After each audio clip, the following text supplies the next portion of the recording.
Good morning everyone.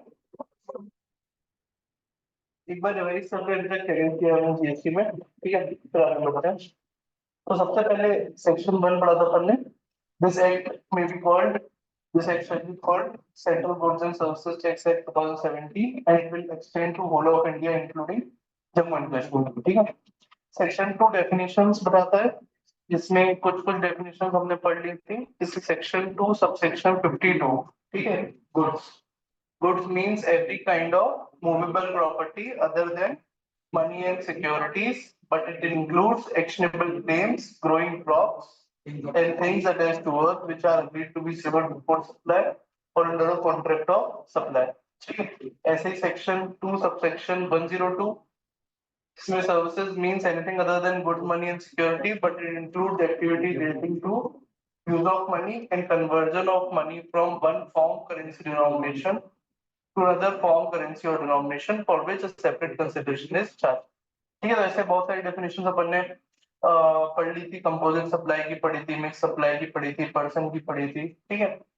फिर taxable person की पढ़ी थी, ठीक है? फिर सेक्शन 3 से लेकर 6 तक एडमिनिस्ट्रेटिव प्रोविजंस है, ठीक है?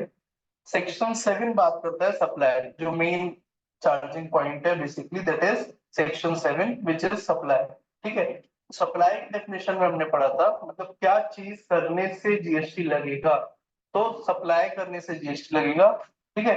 सप्लाई की डेफिनेशन में हमने पढ़ा था कि supply includes all forms of supply such as sale, transfer, barter, lease, licence, rental, disposal. लेकिन दो चीजें जरूरी थी वहां पे, फर्स्ट क्लॉज में दो चीजें जरूरी थी। पहला, कंसिडरेशन जरूरी था। दूसरा, इन द कोर्स और फर्दरेंस ऑफ बिजनेस जरूरी था। कंसिडरेशन जरूरी था और इन द कोर्स और फर्दरेंस ऑफ बिजनेस जरूरी था। दूसरा था इंपोर्ट ऑफ सर्विसेज, है ना? फॉर अ कंसिडरेशन वेदर और नॉट इन द कोर्स और furtherance of business. Services import की अगर आपने कंसिडरेशन देके तो भी उस पे उसको सप्लाई माना जाएगा। Third, activity specified in schedule 1, ठीक है? ईओपी बीओआई वाला एक क्लॉज था 1A, ठीक है? उसके अलावा फिर एक्टिविटी स्पेसिफाइड इन शेड्यूल 1 जो बिना कंसिडरेशन के देंगे तो भी उसको सप्लाई मानेंगे, ठीक है? तो शेड्यूल 1 में बहुत सारी एक्टिविटीज प्रिस्क्राइब थी, ठीक है? जिसमें था कि अगर आप परमानेंट ट्रांसफर करते हो बिजनेस एसेट्स का, where input tax credit has been availed, principal to agent, agent to principal, transactions between related persons, ठीक है? तो ये सब शेड्यूल 1 में थे, जिनमें बिना कंसिडरेशन के भी उनको सप्लाई मानते थे, ठीक है? फिर शेड्यूल 2 की बात आई थी, जहां पर डिफरेंशिएट करता था क्या गुड्स है और क्या सर्विसेज है। फिर हमने शेड्यूल 3 पढ़ा था, जिसमें वो बताता है क्या क्या चीजों को सप्लाई नहीं मानेंगे, ठीक है? जैसे एम्प्लॉय जो एम्प्लॉयर को सर्विसेज दे रहा है relation to his employment, court, tribunals established under any law, ठीक है? फिर हमने पढ़ा था उसमें कि डेथ की केस में अगर कोई किसी डेथ हो जाती है तो burial, crematorium, mortuary including transportation of the disease, ठीक है? ऐसे ही हमने उसमें बहुत सारी चीजें पढ़ी थी, एमपी एमएलए की सर्विसेज, ठीक है?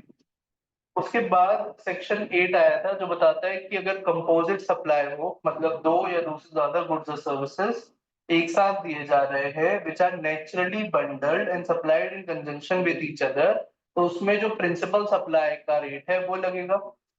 और अगर मिक्स सप्लाई है, जहां पे दो या दो से ज्यादा गुड्स या सर्विसेज दिए जा रहे हैं फॉर अ सिंगल प्राइस, एक सिंगल प्राइस पे दिए जा रहे हैं, जो कि नेचुरली बंडल नहीं है, कंपोजिट सप्लाई नहीं है, तो उनको क्या मानेंगे? Mix supply.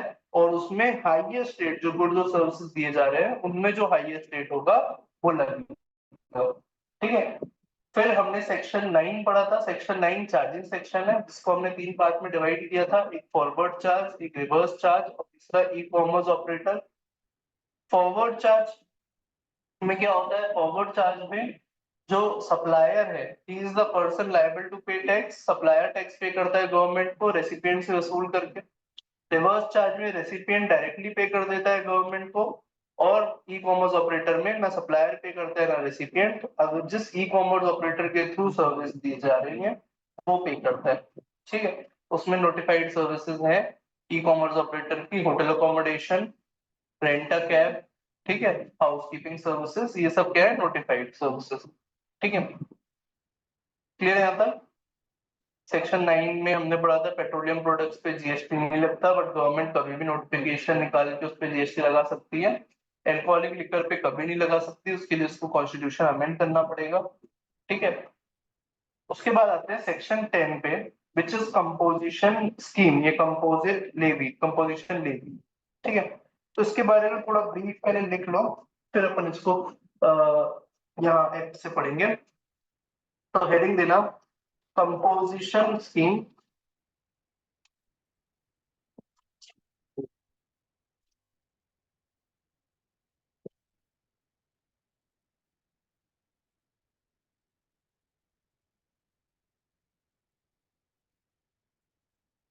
देखो एक चीज यहाँ देख लेना, ये अगर आप बुक से पढ़ रहे होगे तो यहाँ पे GST rates in real estate sector, ये पूरा ब्लॉक दिया हुआ है।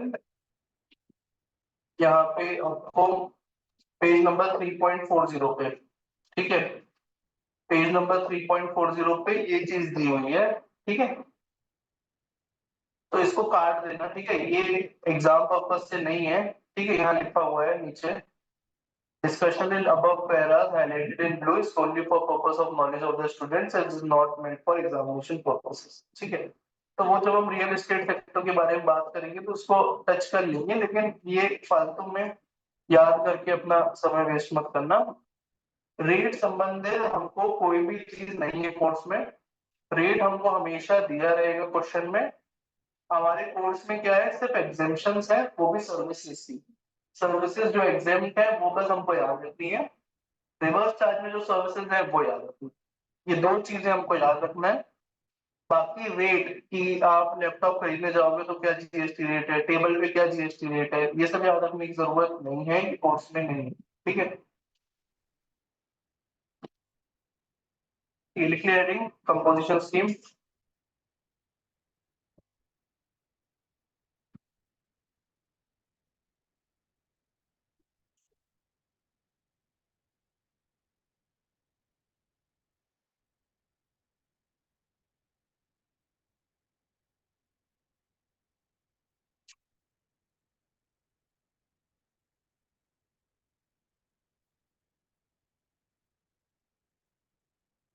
स्कीम का मतलब क्या होता है, स्कीम वर्ड। तो स्कीम मतलब कोई एक स्पेशल प्रोग्राम या स्पेशल कोई फैसिलिटी जो गवर्नमेंट ने दी है। ठीक है, तो कोई पर्पस रहता है उस स्कीम का। ठीक है, कोई पर्पस रहता है उस स्कीम का, और कोई अ, मतलब ऑप्शनल रहती है, वो इज नॉट कंपल्सरी। सबसे पहले ये क्या है, ऑप्शनल स्कीम है। ऑप्शनल मतलब मेरी मर्जी है, मुझे ये लेना है या नहीं लेना है। ठीक है, तो मेरे पास क्या क्या ऑप्शंस अवेलेबल है, मेरे पास ऑप्शन अवेलेबल है, देखो 3 ऑप्शन अवेलेबल है मेरे पास।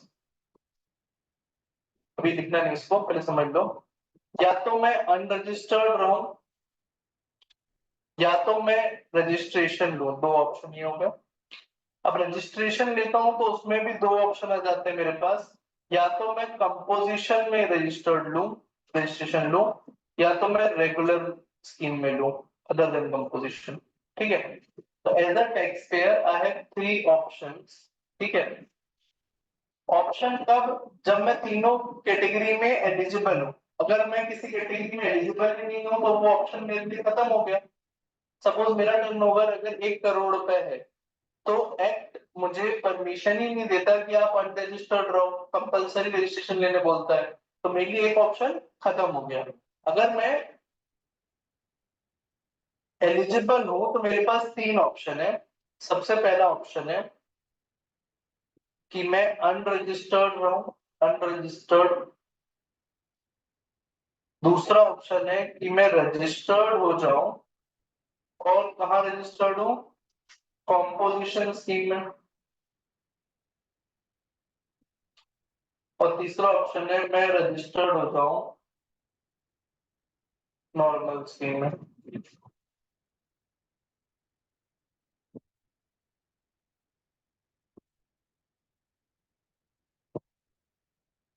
ठीक है, तो अब लिखना है ऑप्शनल है, 3 ऑप्शन है टैक्स पेयर के पास, तो लिखना tax payer has 3 options, tax payer has 3 options,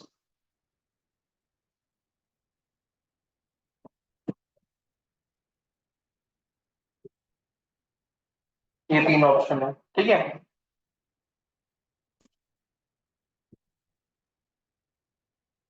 what is the purpose of this scheme, ये स्कीम लाई क्यों है, बिना इसकी भी तो जिंदगी सही चल रही थी, तो इस स्कीम का पर्पस क्या है, ठीक है। स्कीम का पर्पस है to reduce compliance for small tax pairs,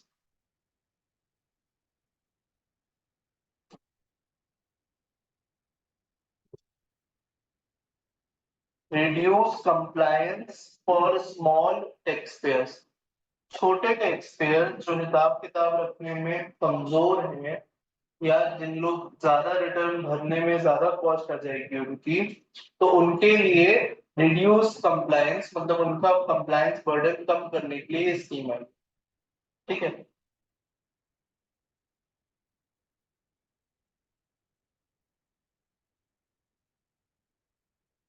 third हम बात करते हैं एलिजिबिलिटी, कौन लोग हैं वो जो इस स्कीम के लिए एलिजिबल है, ठीक है।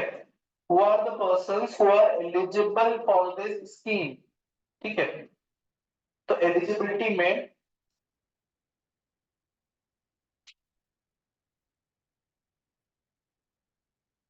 यहाँ पे 2 कॉलम बनाना है अपन को, या एक काम करो, पहला फर्स्ट ए डालना, कंपोजिशन स्कीम नंबर 1, 2 स्कीमें हैं कंपोजिशन के अंदर, 2 स्कीमें हैं, एक बेसिकली ट्रेडर के लिए है, मैन्युफैक्चरर के लिए है, और दूसरी सर्विस प्रोवाइडर के लिए है, ठीक है। तो पहली scheme number 1, composition scheme number 1, who is eligible, तो फर्स्ट क्राइटेरिया है turnover, turnover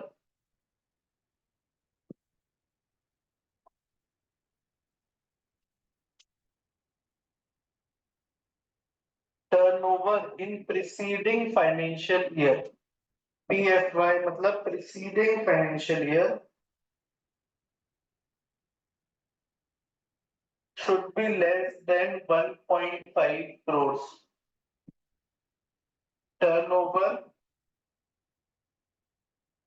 in previous financial year should be less than 1.5 crores,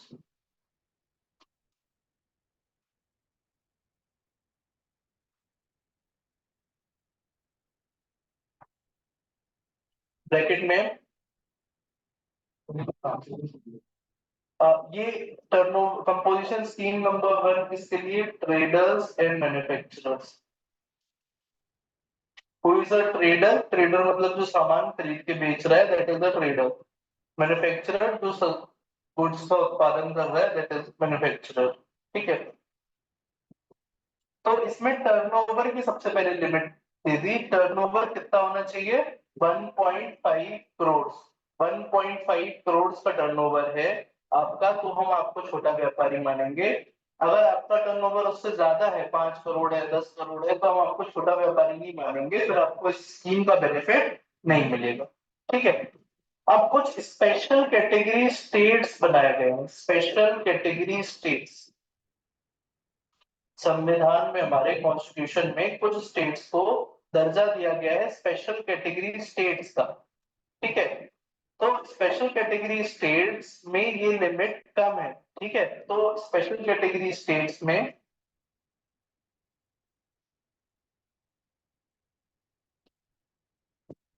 special category state की लिमिट 75 लाख है, इसमें बहुत चेक कर लेता हूँ।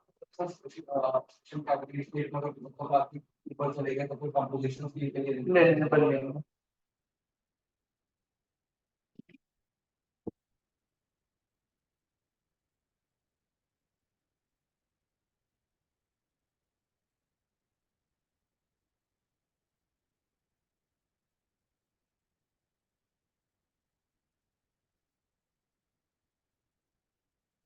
ठीक है, 75 लाख रुपीज है स्पेशल कैटेगरी स्टेट्स के लिए। For special category states limit is 75 lakh.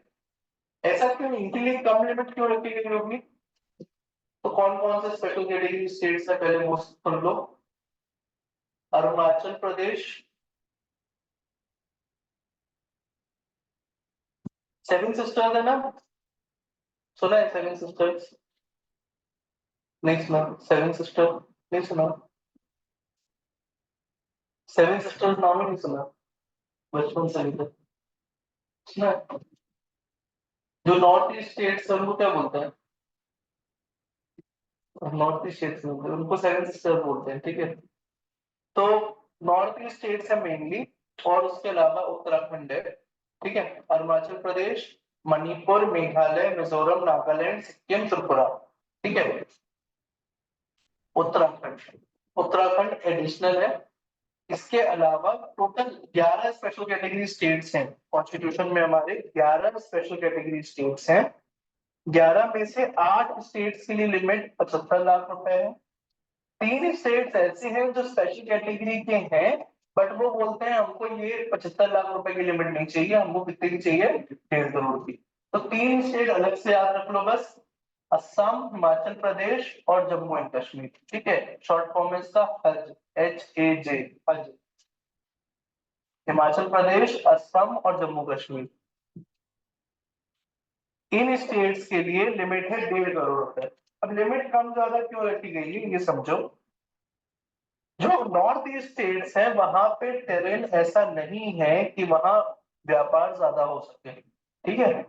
वहां पे तो आबादी बहुत कम है और लोग बहुत दूर दूर रहते हैं, तो वहां पे बिजनेस 10-20 लाख का बिजनेस करना भी बड़ी बात होती है, ठीक है।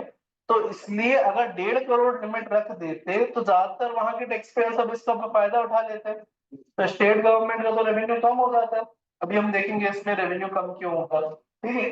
तो इसलिए इन लोगों ने दरखास्त की सरकार से कि हमारे ये लिमिट कम रखो आप, ताकि हम, क्योंकि हमारे स्टेट्स में बिजनेस कम है इसलिए हमारे लिए लिमिट आप कम रखो। तो सारे स्पेशल कैटेगरी स्टेट्स एक्सेप्ट हज, हिमाचल प्रदेश, असम, जम्मू कश्मीर, ठीक है, इनके लिए लिमिट 1.5 करोड़ रुपए है। बाकी सारे स्पेशल कैटेगरी स्टेट्स जिसमें नॉर्थ ईस्ट के स्टेट्स और उत्तराखंड शामिल है, उनके लिए लिमिट कितनी है, 75 लाख रुपए, ठीक है। किस साल का देखना है, इस साल का कि पिछले साल का? पिछले साल का। अगर आज मुझे ऑप्शन लेना है तो मुझे 23-24 का फाइनेंशियल ईयर 23-24 का टर्नओवर देखना है। क्या मेरा टर्नओवर 1.5 करोड़ से कम है? हाँ, तो मैं एलिजिबल हूँ कंपोजिशन स्कीम लेने के लिए। कंपल्सरी नहीं है, एलिजिबल हूँ मतलब अब मेरे पास ऑप्शन है कि मैं ले सकता हूँ या नहीं लूंगा। अगर मेरे पास, मेरा टर्नओवर ही 2 करोड़ रुपए है, तो मेरे पास ऑप्शन नहीं है, फिर मैं कंपल्सरी किसमें जाऊंगा, नॉर्मल स्कीम। समझ रहे हो? क्लियर है? ऑप्शन का मतलब है I have a choice if I am eligible for this. अगर मैं एलिजिबल ही नहीं हूं तो चॉइस की बात ही नहीं आएगी, ठीक है। तो ये पहला हो गया कि टर्नओवर देखेंगे हम, आपका टर्नओवर चेक करेंगे। टर्नओवर अगर आपका इन लिमिट्स में हुआ तो तभी आप एलिजिबल होगे, नहीं तो एलिजिबल नहीं होगे। सेकंड लिखना,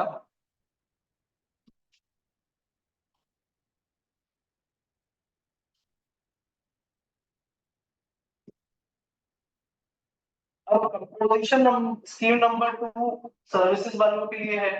तो यहां से सर्विस वालों को गुड बाय कर दिया है कि आप, you should not be a service provider. आप सर्विस प्रोवाइडर नहीं हो सकते एक्सेप्ट रेस्टोरेंट सर्विसेज। रेस्टोरेंट को ऑलरेडी यहाँ कवर किया हुआ था ऑलरेडी, ठीक है। तो बात समझना कि ये जो स्कीम नंबर 1 और स्कीम नंबर 2 आई है, ये एक साथ नहीं आई है। मतलब जो लॉ मेकर था उसने सिर्फ स्कीम नंबर 1 बना के छोड़ दिया था, ठीक है। फिर उसको लगा कि नहीं, ये जो सर्विस प्रोवाइडर है इनको तकलीफ जा रही है, तो उसके लिए अलग से स्कीम आई, स्कीम नंबर 2। तो आपको लगेगा पहले स्कीम नंबर 1 हम पढ़ेंगे तो वो लगेगा कि कंप्लीट सेट है अपने आप में, ठीक है। फिर उसी से इंस्पायर होकर स्कीम नंबर 2 बनाई गई फॉर सर्विस प्रोवाइडर्स। तो इसमें सर्विस प्रोवाइडर्स को डाटा बाय कर दिया था कि आप सर्विस प्रोवाइड नहीं कर सकते हो, लेकिन रेस्टोरेंट सर्विसेज वालों को बोला था आप कर सकते हो कंपोजिशन स्कीम ऑफ। ठीक है। दूसरा,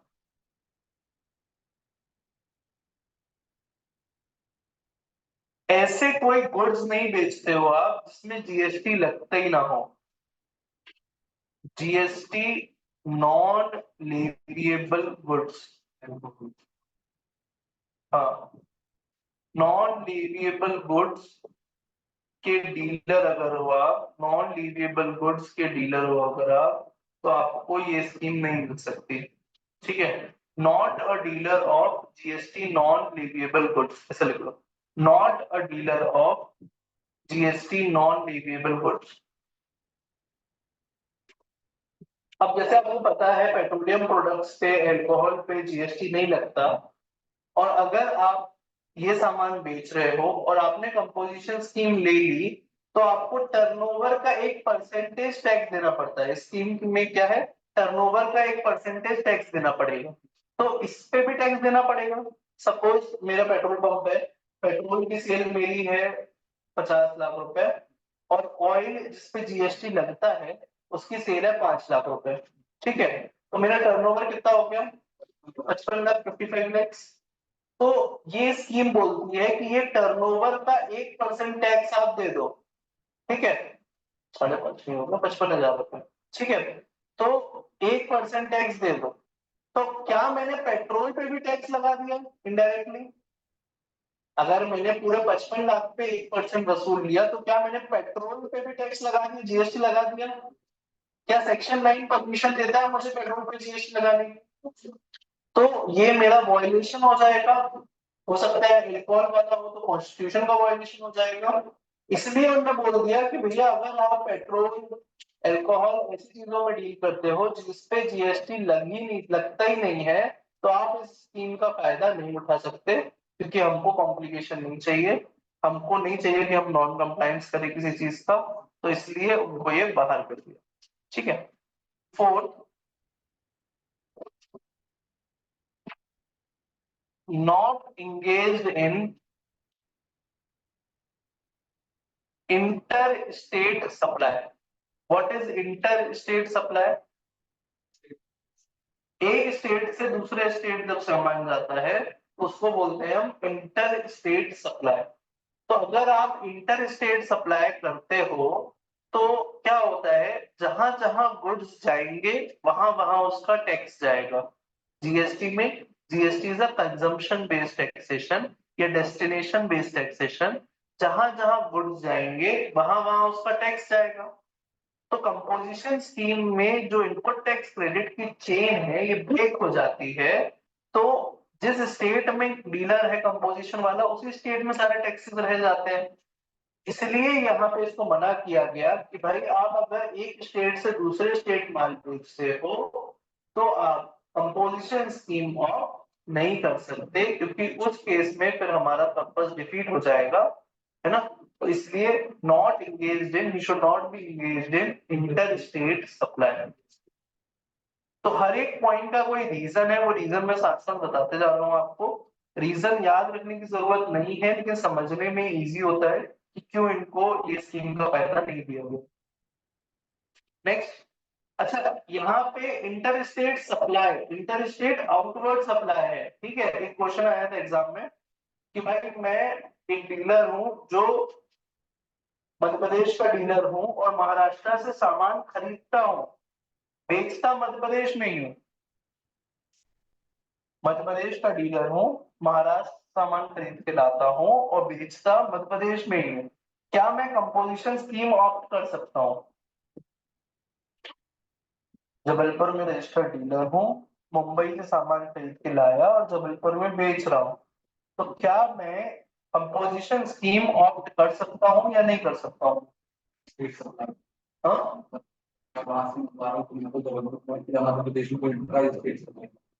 तो कर सकता हूँ नहीं? तो यहाँ पे क्या है, inter state outward supply, outward मतलब बेच रहा हूँ। क्या मैं जबलपुर के बाहर मतलब मध्य प्रदेश के बाहर सामान बेच रहा हूँ क्या? नहीं। तो मैं एलिजिबल हूं फॉर कंपोजिशन स्कीम। ठीक है, तो उसके बाजू में लिख लो, composition dealer can purchase goods from outside the state. Composition dealer can purchase goods from outside the state. Composition dealer can purchase goods from outside the state.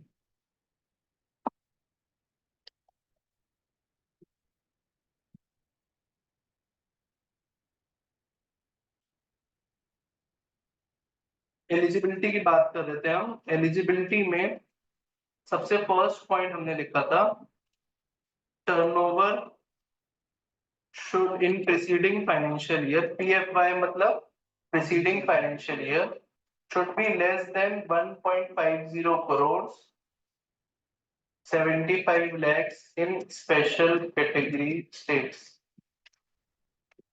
except Hajj।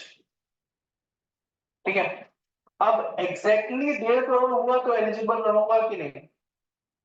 Exactly 1.5 crore हुआ तो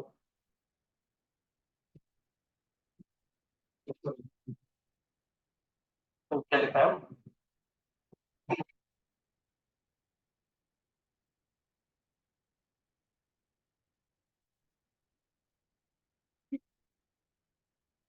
whose aggregate turnover in the preceding financial year did not exceed 50 lakh rupees। 50 lakh को फिर बाद में 1.5 करोड़ कर दिया। did not exceed का मतलब क्या? इससे ज्यादा नहीं होना चाहिए, बराबर हुआ तो क्या ले सकता है? ले सकता है। तो यहाँ पे कितना? Less than equal to. turnover in preceding financial year should be less than equal to 1.5 crore. Turnover in preceding financial year should be less than equal to 1.5 crore. दूसरा हमने लिखा, should not be a service provider, क्योंकि service provider के लिए other than restaurant services.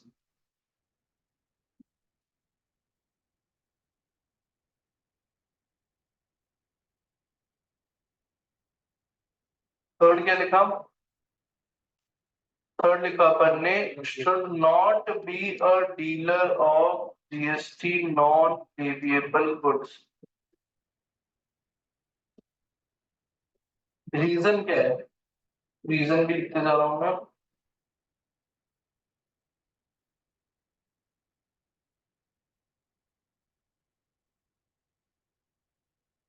Reason क्या है? This scheme is for small taxpayers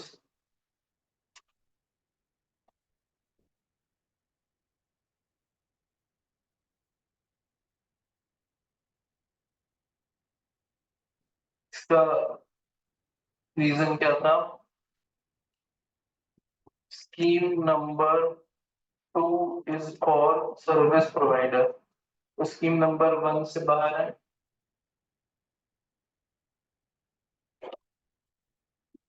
will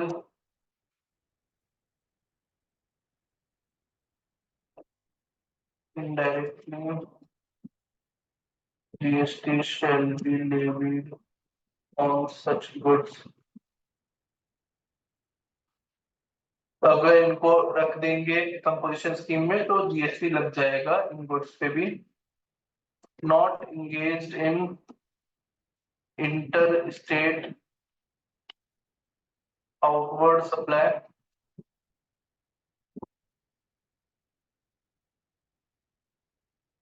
इसमें bracket में लिख रहा हूं, purchases from outside the state is allowed. ठीक है, रीजन क्या है?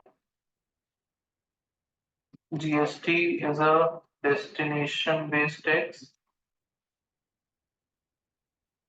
ITC chain gets broken.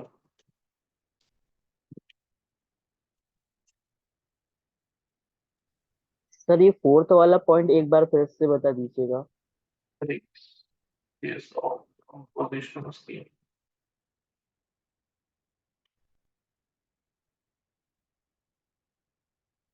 Fourth वाला पॉइंट बोल रहा है कि अगर आपको एक स्टेट से दूसरे स्टेट माल बेचना है तो आप कंपोजिशन स्कीम का लाभ नहीं उठा सकते, इसके लिए आप एलिजिबल नहीं हो। इसका ये मतलब है कि सिर्फ बेचने पे पाबंदी है, खरीदने पे पाबंदी नहीं है।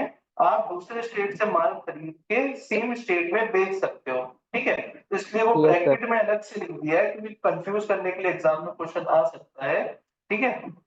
अब रीजन क्या लिखा है मैंने, रीजन लिखा है कि जीएसटी डेस्टिनेशन बेस्ड टैक्सेशन, ठीक है। रीजन याद रखने की जरूरत नहीं है, रीजन सिर्फ समझने के लिए दे रहा हूं मैं। Okay sir.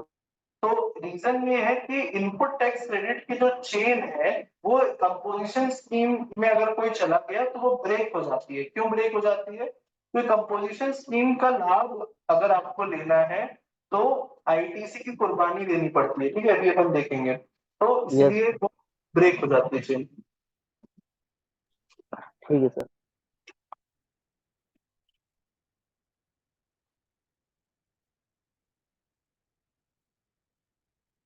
यहाँ तक कोई डाउट है? कौन कौन से लोग हैं जो कंपोजिशन स्कीम के लिए एलिजिबल हैं? बताओ, सबसे पहला कौन एलिजिबल है? जिसका टर्नओवर जिसका टर्नओवर 1.5 करोड़ से कम है। और कौन एलिजिबल है? सर्विस प्रोवाइडर नहीं हो एक्सेप्ट रेस्टोरेंट सर्विसेज, तो वो लोग एलिजिबल है। और कौन एलिजिबल है?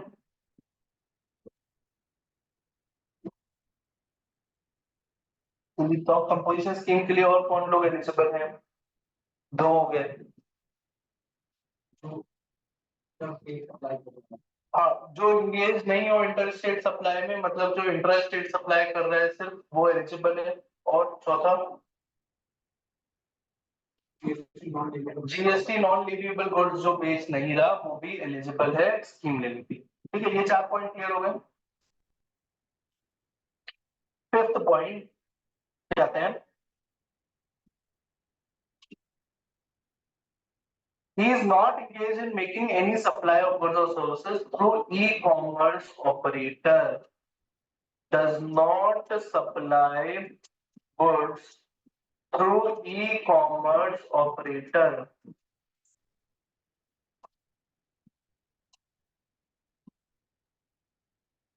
ई कॉमर्स ऑपरेटर के थ्रू अगर आप गुड सप्लाई कर रहे हो तो आप इस स्कीम के लिए एलिजिबल नहीं हो, ठीक है। क्यों नहीं हो? तो उसमें TCS is applicable on such transactions, that is by इनको इस स्कीम से बाहर किया गया है। टीसीएस क्या होता है? Tax collected at source. तो जैसे जीएस इनकम टैक्स में टीडीएस टीसीएस होता है, वैसे जीएसटी में भी टीसीएस टीडीएस होता है। तो इसलिए इन लोगों को इसके दायरे से बाहर रखा गया है, ई कॉमर्स ऑपरेटर वालों को। अगर मैं ई कॉमर्स ऑपरेटर के थ्रू कोई सामान बेचता हूँ, गुड्स बेचता हूँ अमेजोन के थ्रू, तो गुड्स है सपोज मेरा 1,000 रुपए का, उस पे 180 रुपए जीएसटी लगा, टोटल 1180, ठीक है। मैंने एक कुकर बुलवाया है जो 1,000 रुपए का है, इस पे जीएसटी लगा है सपोज 18%, टोटल एक 1,180 रुपए का सामान हुआ, ठीक है। ये है प्रेस्टीज वाले, ये है अमेजोन, और ये हूं मैं, ठीक है, कस्टमर। कस्टमर कितने रुपए देगा अमेजोन को?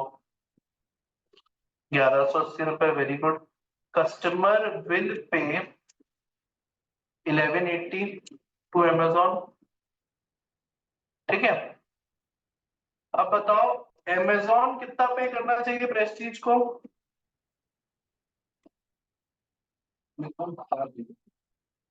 नहीं। तो अभी मान लो अमेजोन की कोई भी कमीशन इन्वॉल्व नहीं है, वैसे अमेजोन कमीशन लेता है, ठीक है, पूरे पैसे नहीं देता।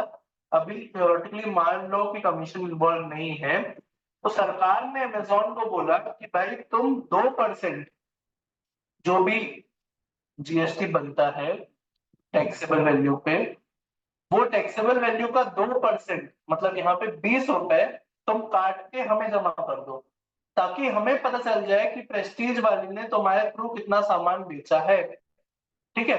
तो Amazon will pay ₹1160 to Prestige and ₹20 to Government of India। ठीक है, तो ये जो 20 रुपए है इसको क्या बोलते हैं? टीसीएस। ये हमारे कोर्स में नहीं है लेकिन समझ लो, यहाँ पॉइंट आया है। जो भी टीडीएस टीसीएस होता है वो क्या है कि आपका टैक्स कोई और काट के गवर्नमेंट के पास जमा कर देता है, जिसका क्रेडिट आपको मिल जाता है जब आप रिटर्न्स फाइल करते हो, तो आपके बिहाफ में कोई आपका टैक्स जमा कर दे रहा है। ठीक है, दैट इज टीडीएस टीसीएस। समझ में आया? तो ये एक मोडस ऑपरेंडी थी जो समझा रहा था। अब आते हैं अपन, और कौन एलिजिबल नहीं है?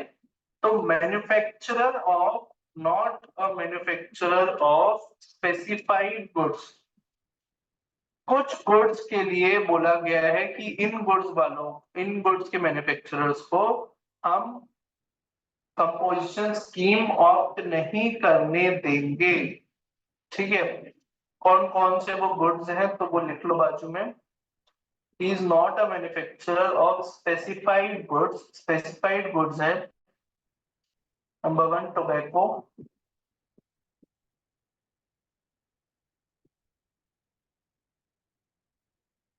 ये है। ठीक है,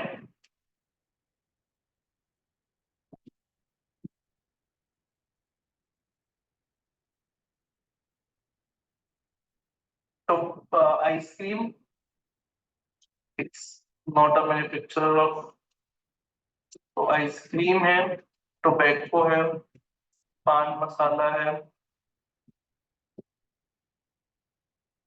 फ्लाई ऐश लिख देता हूँ बस।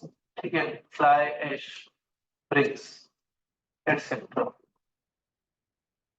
मेन ये 4 चीजें याद रखनी है आपको। Pan masala, ice cream, tobacco, aerated water.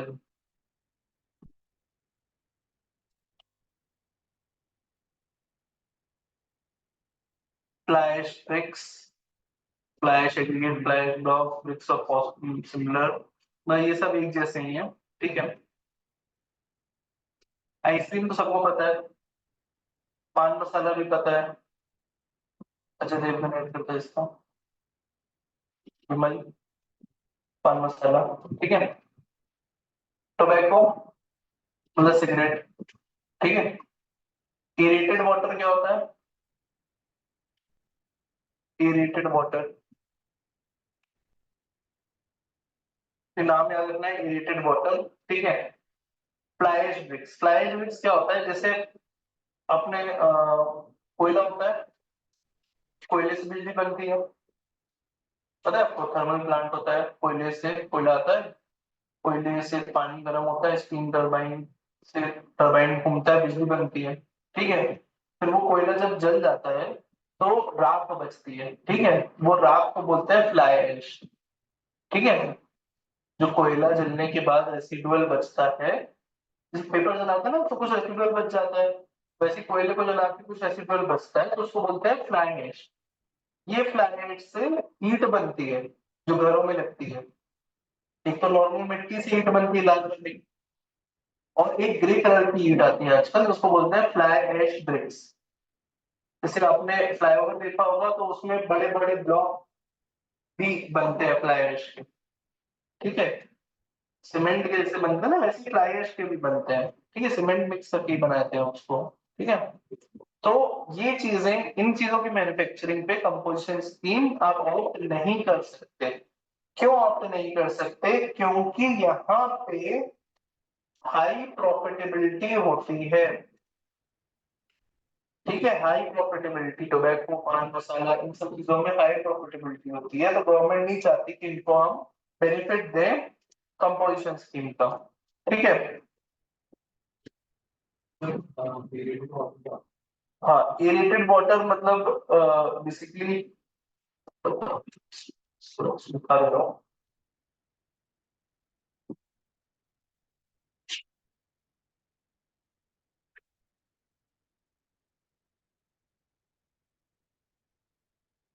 Aerated water मतलब जिसमें बेसिकली कार्बोनेटेड वाटर होता है। ठीक है, जो एयर एड करके बनाया जाता है।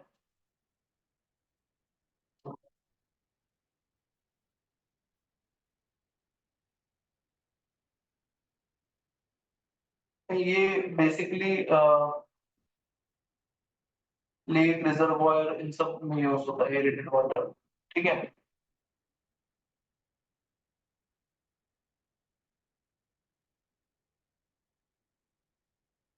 ये वापस आता है इसमें।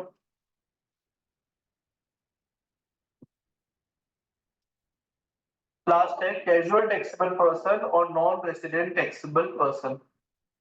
नॉट अ कैजुअल टैक्सेबल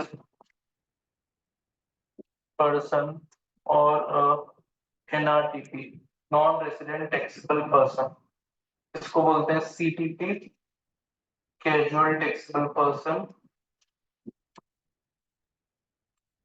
और दूसरा लिखते हैं non resident taxable person, NRTP.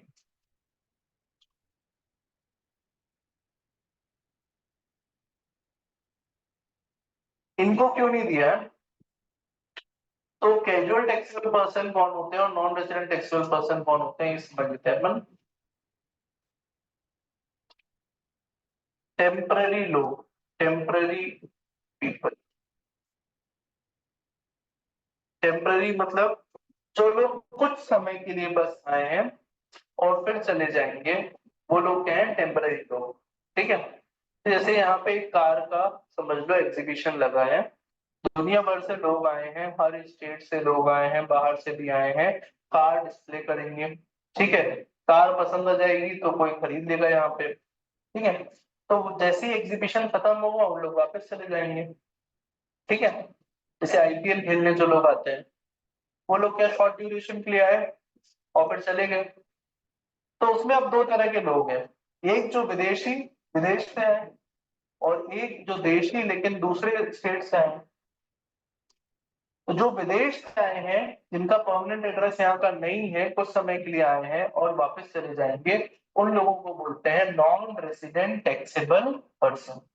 Non resident taxable person मतलब विदेशी, जो कुछ समय के लिए यहाँ आए हैं, धंधा करके वापस चले जाएंगे। कुछ समय मतलब 2-3 महीने मैक्सिमम।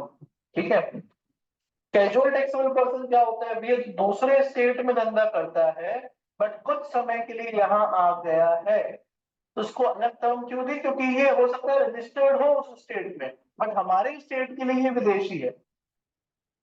हो सकता है महाराष्ट्र में बिजनेस कर रहा है लेकिन मध्य प्रदेश में ये कुछ समय के लिए आया है और फिर वापस भाग जाएगा महाराष्ट्र। तो इनके लिए अलग रेगुलेशंस हैं। इनको बोला गया है भैया तुम्हारे ऊपर हमको भरोसा नहीं है, तुम कब नीरव मोदी बन जाओ, तुम पहले भी पूरा एडवांस टैक्स जमा करो।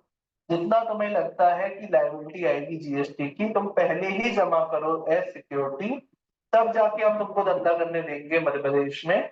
और फिर जब वापस जाओगे तो हिसाब किताब करके पैसा अपना वापस ले जाना जो बचेगा। ठीक है। तो इसलिए इनको अलग कैटेगरी रखा गया है, कैजुअल टैक्सेबल पर्सन और नॉन रेजिडेंट टैक्सेबल पर्सन। तो ये बेनिफिट जो स्कीम है वो इनके लिए नहीं है, तो इनको बाहर रखा गया है। तो ये 7 एलिजिबिलिटी कंडीशंस है जिसको हमको याद रखनी है। रूल्स में आई थिंक एक दो चीजें और दी हुई हैं लेकिन वो इससे लिंक दी हैं, तो अलग से याद मत रखना रूल्स वाली condition.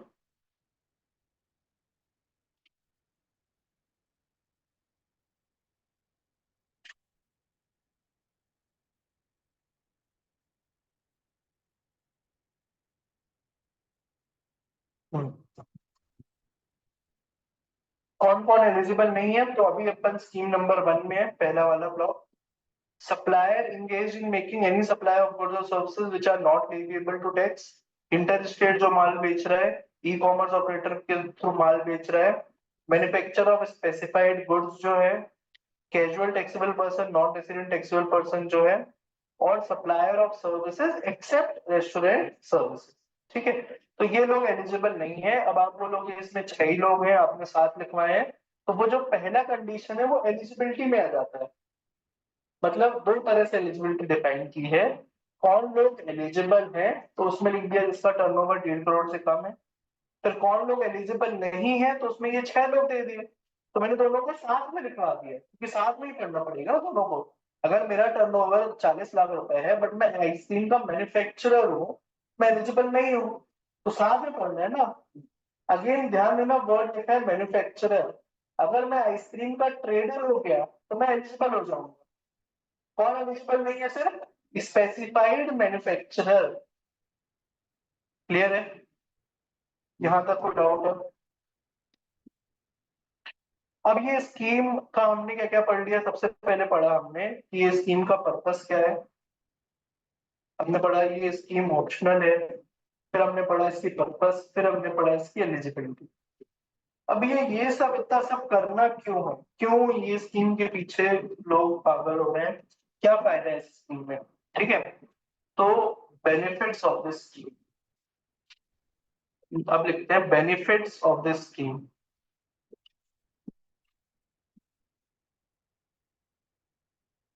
Benefits of this scheme. Number 1,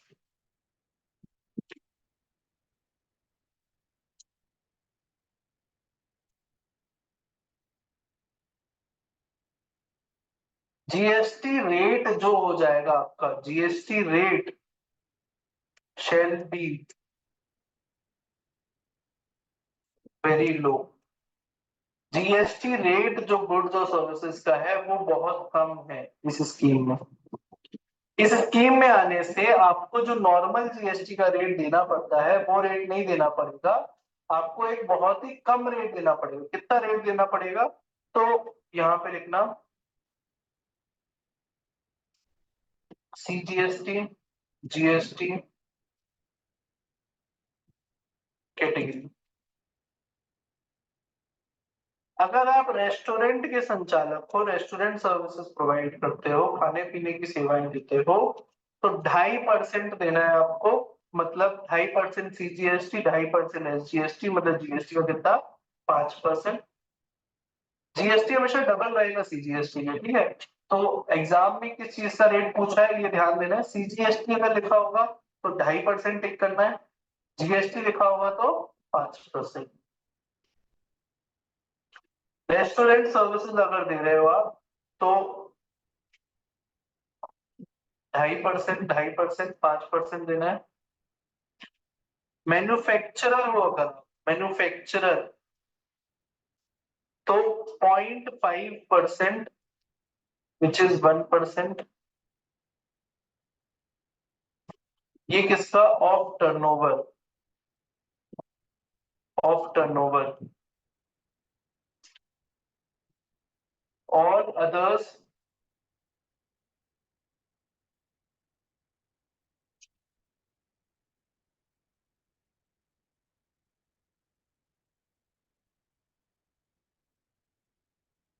तीन कैटेगरी में बांट दिया है। रेस्टोरेंट सर्विसेज वाला है अगर तो 2.5%, मैन्युफैक्चरर है अगर तो 0.5% ऑफ टर्नओवर, और अदर्स है तो 1.5% ऑफ टैक्सेबल टर्नओवर। तो उसके लिए पहले वहां टैक्सेबल वर्ड नहीं लिखा था, बाद में अमेंडमेंट किया गया। ऐसा क्यों? क्योंकि लोगों के साथ बहुत अन्याय हो रहा था। टर्नओवर मतलब क्या? तो टर्नओवर में सब चीज शामिल है, टैक्सेबल टर्नओवर भी, एग्जेम्प्ट टर्नओवर भी। तो एक किराना वाला है जिसका काम सपोज नमक बेचता है वो, और बाकी किराने का सामान बेचता है, नमक पे जीएसटी नहीं लगता। बट अगर वो कंपोजिशन स्कीम ऑप्ट करता तो उसको पूरा 1% पूरे टर्नओवर का देना पड़ता, तो नमक पे भी जीएसटी लग जाता। इसलिए उनने उसको राहत देने के लिए यहाँ पे वर्ड यूज कर दिया ऑफ टैक्सेबल टर्नओवर। ये सिर्फ उनने किया रिटेलर्स के साथ, और मतलब रिटेलर ही बच गए ना, बाकी तो सब रिटेलर्स डिस्ट्रीब्यूटर्स यही लोग बच गए, बाकी तो सब लोग कवर हो गए ऊपर। उन लोगों के लिए किया कि आप 1% ऑफ टैक्सेबल टर्नओवर दे दो। मतलब मैं अगर एसी बेचता हूं तो नॉर्मल स्कीम में रेट है 18% या 28%, बट कंपोजिशन स्कीम ऑप्ट कर लूंगा तो रेट कितना हो जाएगा? सिर्फ 1%। कितना फायदा है? 28% और यहाँ 1%। समझ रहे हो? बात समझ में आ रही कि नहीं आ रही? तो सबसे पहला बेनिफिट क्या है कि reduced rate of GST, reduced rate of GST, ठीक है, या GST rate will be low. Second, और क्या फायदा है?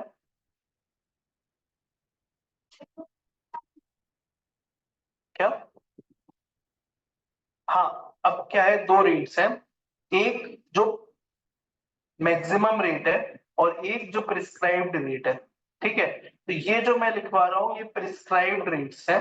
ठीक है, जो मैक्सिमम रेट है, मैक्सिमम रेट कितना है, तो 2.5%, 1%, 0.5%, मतलब इसका डबल।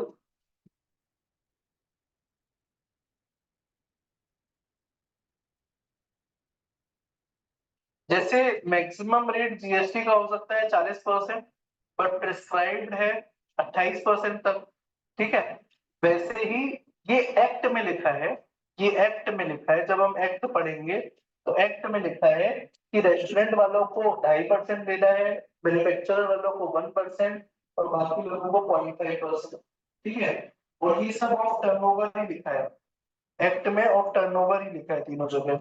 ठीक है, बट जब हम प्रिस्क्राइब क्या किया सरकार, ठीक है, सरकार आपसे 500 रुपया ले सकती है, ऐसा सरकार को राइट दे दिया हमने।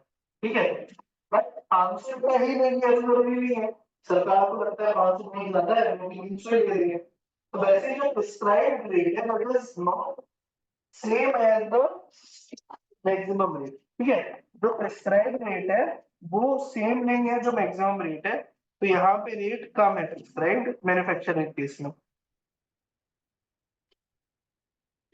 क्लियर है, इसलिए वो दोनों अलग है। ठीक है, तो वो भी गलत नहीं है, ये भी गलत नहीं है, दोनों सही है। समझ में आ रहा है ना प्रिस्क्राइब्ड और मैक्सिमम रेट में अंतर। दूसरा, रिड्यूस्ड कंप्लायंसेस। रिड्यूस्ड कंप्लायंसेस मतलब क्या, one simple return to be filed,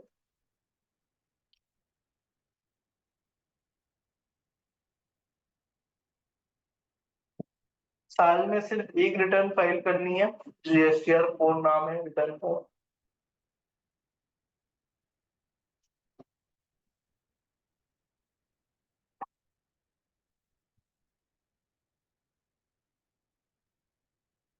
payment of tax to be done quarterly, हर 3 महीने में टैक्स का भुगतान करना है, हर महीने करने की जरूरत नहीं है। नॉर्मल स्कीम वालों को हर महीने करना पड़ता है, नॉर्मल स्कीम वालों को हर महीने 2 रिटर्न भरनी पड़ती है, मतलब साल की 24 और एक एनुअल रिटर्न 25 रिटर्न। इनको सिर्फ एक ही रिटर्न भरनी है साल की। ठीक है, तो ये एक रिड्यूस्ड बर्डन हो गया, compliance burden, reduced compliance burden.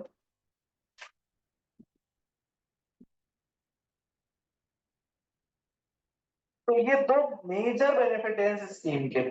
ठीक है, तो बेनिफिट के साथ कुछ नेगेटिव्स भी आते हैं। ठीक है, तो लिमिटेशंस या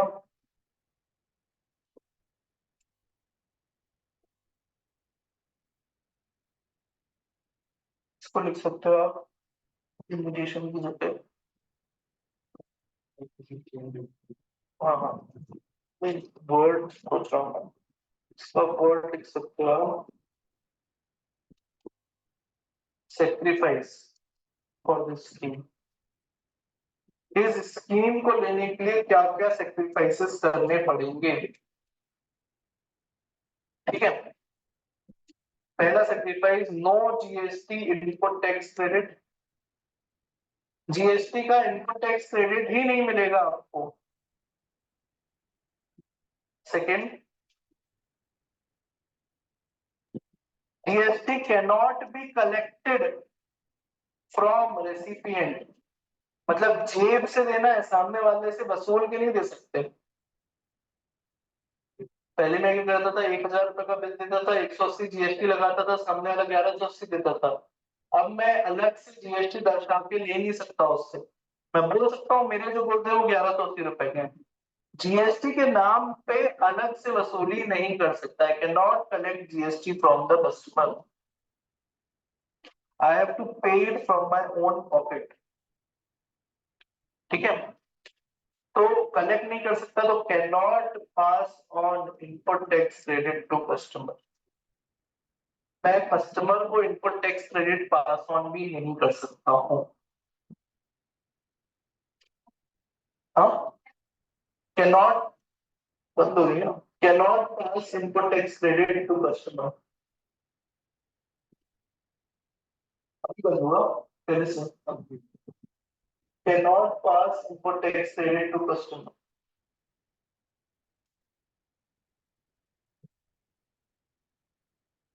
ठीक है, तो ये मोटा मोटा पूरी स्कीम कवर हो गई अपनी। सबसे पहले कंपोजिशन स्कीम जो है वो ऑप्शनल है, that is not compulsory to take. आपके पास ऑप्शन है, आपको ये स्कीम फायदेमंद लगती है तो आप लो, नहीं तो आप नॉर्मल रास्ते चलो, इस स्कीम की तरफ मत देखो।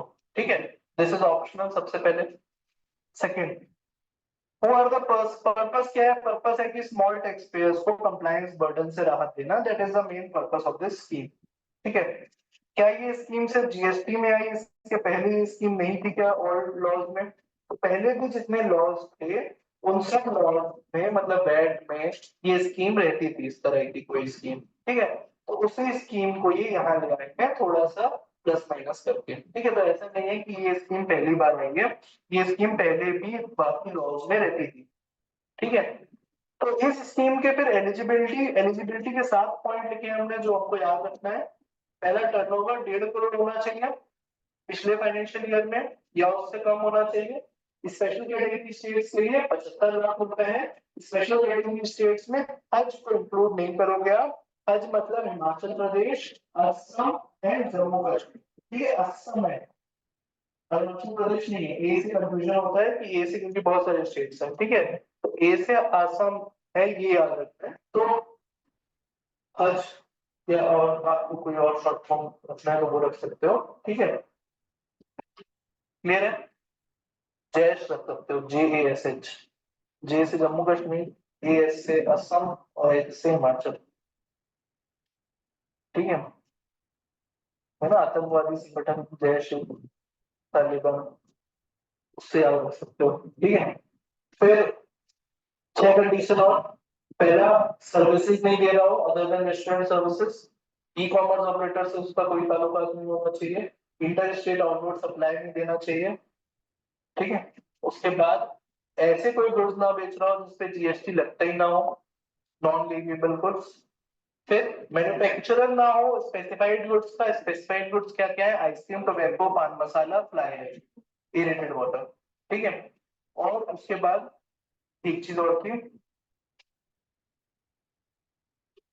हाँ, not a casual taxable person और नॉन रेजिडेंट टैक्सेबल पर्सन। विदेशी ना हो, देशी भी बाहरी ना हो, हमारे स्टेट का हो, तभी वो इस स्कीम का बेनिफिट ले सकते। ठीक है, बेनिफिट क्या है? तो रिड्यूस रेट ऑफ टैक्स, मात्र आपको 1% जीएसटी लगेगा, रेस्टोरेंट तो 5% जीएसटी लगेगा।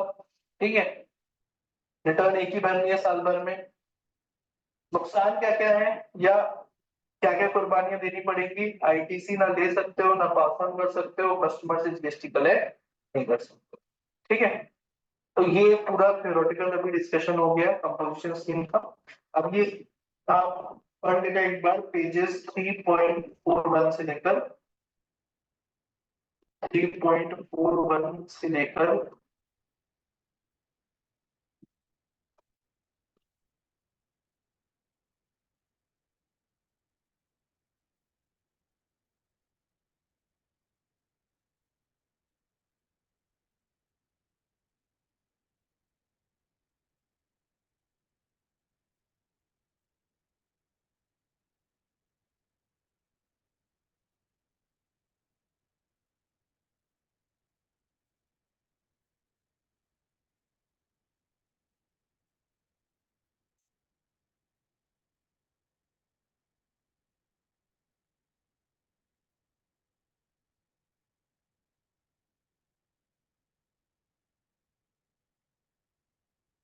3.68 तक। ठीक है, एक बार रीड कर लेना जितना रीड कर पाओ। ठीक है, सेम चीज को 2-3 बार दिया हुआ है। ठीक है, तो हम एग्जाम में जब रिवाइज करेंगे या पढ़ेंगे तो जो मैं अभी लिख पा रहा हूँ उससे पढ़ लोगे आप, तो ये सफिशिएंट है, ये पूरा कवर कर लेगा। ठीक है, बुक में क्योंकि सेम चीज को 25 पन्नों में दिया है, 25 पन्ने में उसको समरी बना के लिख सकते हैं, ठीक है। तो इसी में आप ऐड करते जाना कोई नया पॉइंट मिले तो, ठीक है। तो एक बार रीड कर लेना, फिर कल अपन डिस्कस करेंगे, ठीक है।